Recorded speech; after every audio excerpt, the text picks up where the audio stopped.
The one thing that I wanted to cover for our acquisition strategy is really not even a strategy. It's going to sound weird, but one of the things that has become very evident now more than ever as the market is shifting, as we're looking for clients, as there's more and more ways to generate business, whether that's OpCity, whether that's Zillow, whether that's HomeBot, whether that's whatever CRM out there that promises you leads, whatever software out there promises you leads. And this is coming from a founder of a software that does commit to helping you generate leads in agently.com. So I'm throwing us in there as well in order to make the following point. There's so many different ways for you to grow your business.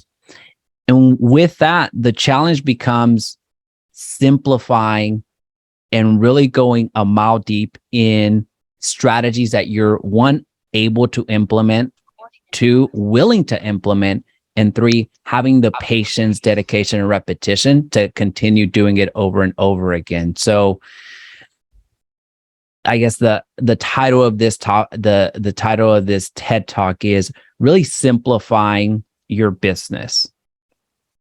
Because if you wake up every single day not knowing what you're going to do to move your business forward, that's a very overwhelming state to be in.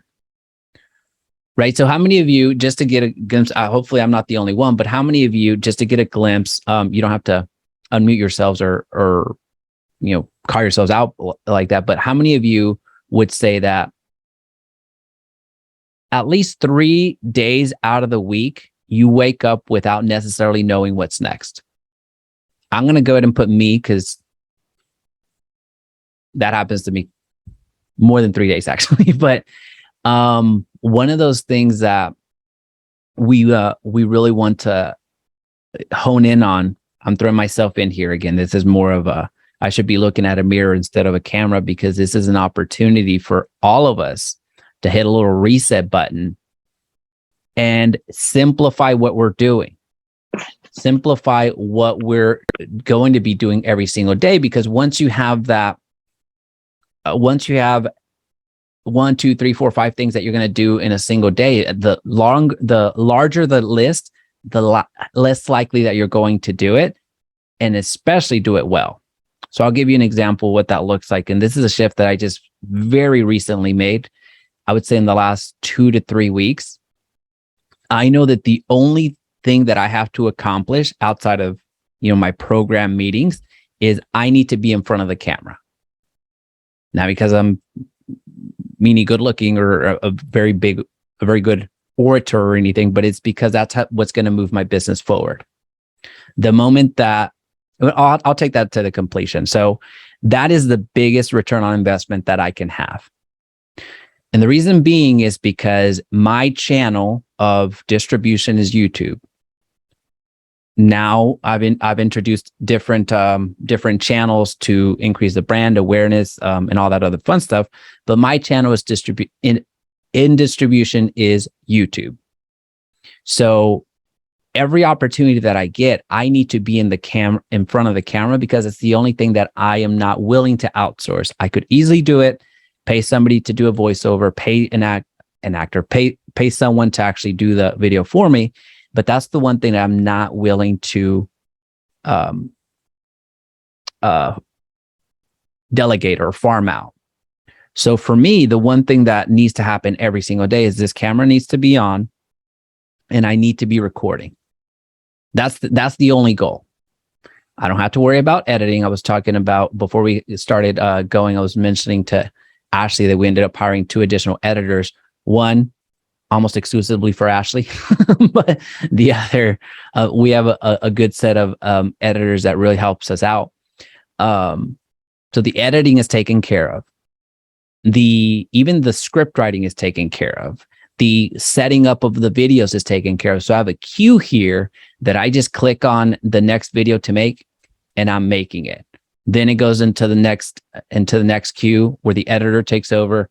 Then it goes to QC, so quality control. Then it goes into optimization to either social media channels or to YouTube. The bulk of the content that we do goes to YouTube first, and then we repurpose.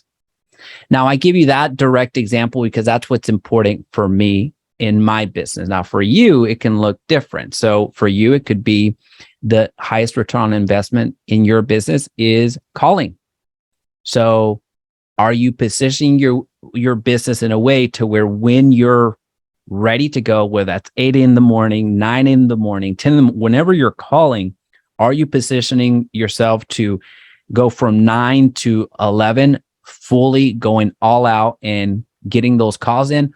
Or are you lying to yourself? And again, I can be looking at a mirror right here. Are you lying to yourself thinking that I prospected from 9 to 11 with the understanding that maybe I made 12 calls that day, and that's because I just, I was spending too much time on looking up phone numbers. So if that's you, get RedX, get Mojo Dialer, get whatever. Position yourself so as to when to have the most return on investment when you're ready to take action. If you're a direct mail person, you shouldn't be licking stamps. I know it could be therapeutic in some cases, but you shouldn't be licking stamps. You should be looking at the numbers, meaning how are your direct mailers performing? How many people are actually reaching out to you? Looking at those stats, find and working on your offers, right? So I sent this mailer out in January. Nobody called me in the week, 2 weeks, 3 weeks after that.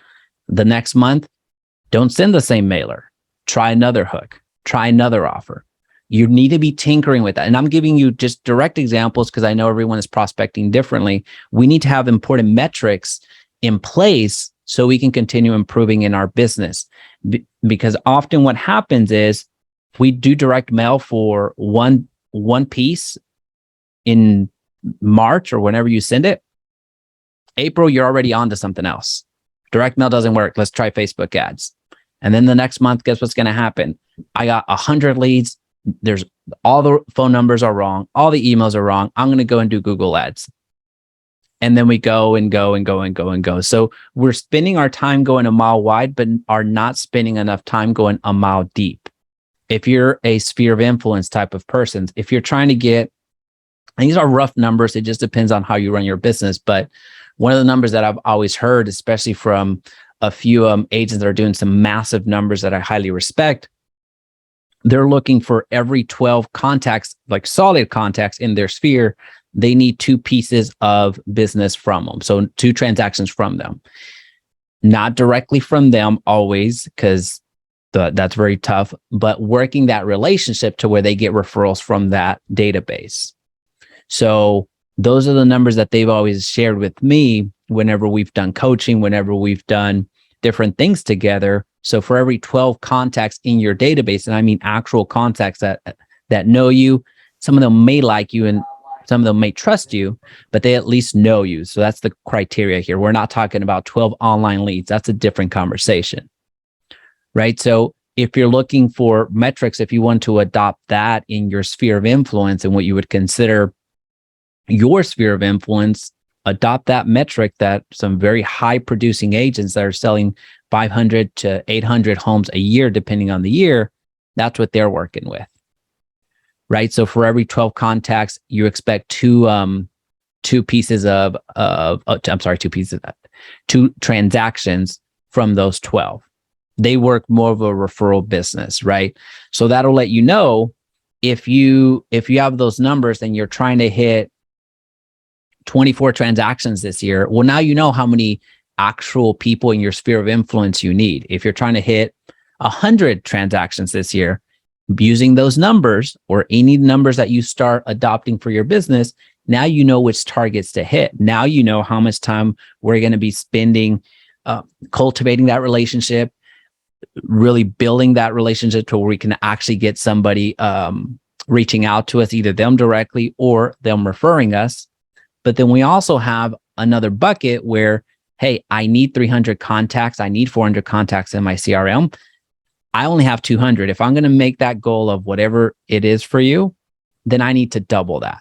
So that's when you can go and get new clients. So getting a new client, we know, is more expensive than working with one that we already have, right? So I know I'm going to a lot of little rabbit holes, but I'm just giving you different senses of lead generation strategies. But the core thing here, the main thesis that I really want to get across is simplify what you're doing, because we're doing too much just broadly as opposed to focusing on the things that we need to focus on every single day. So if you're struggling to know what to do every single day, chances are you've overcomplicated your business.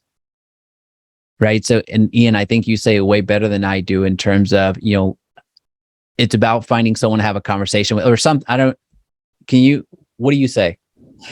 Talk to people, get a check. Don't talk to people, don't get a check. See, he just summarized the 15 minutes that I went on a rant into that. Right. So it's an opportunity to hit a little reset button. As I mentioned, I didn't hit the reset button, but 2 to 3 weeks ago. But now I have the systems in place to allow me to do what I need to do, which is getting in front of the camera, and the rest of the things take over. So if you're really good at online leads, then either you get really, really good at running them, so you understand the metrics, understand what's going on. That's actually the easiest part, believe it or not. It's actually having the conversations at point of contact, I guess. So that first conversation and continuing staying in the game, following up with your leads. So if you're looking for a online leads type of number, I honestly don't have one for you, even though I should. I would venture to guess for every 50, and it's just a wild guess based off of agents that are running some high volume, not only transactions, but also lead generation, you would need 50 leads. For every 50 leads, you can expect 2 transactions from those if you're working them. That's the key thing here. Because online leads are a different conversation than your college friend, than your family. And we know that, we recognize that, but just giving you a different perspective. So with online leads, what you're looking for there is, how can I convert more? Again, it's not about getting more leads with online leads, because it's very simple to do. It's how can I have a meaningful conversation at the beginning, and how can I get to their intent as quickly as possible? Actually, Rosie and I just talked about that yesterday, one of our momentum calls. So having that at the forefront with online leads is very important. How can I get to the intent of this online lead as quickly as possible?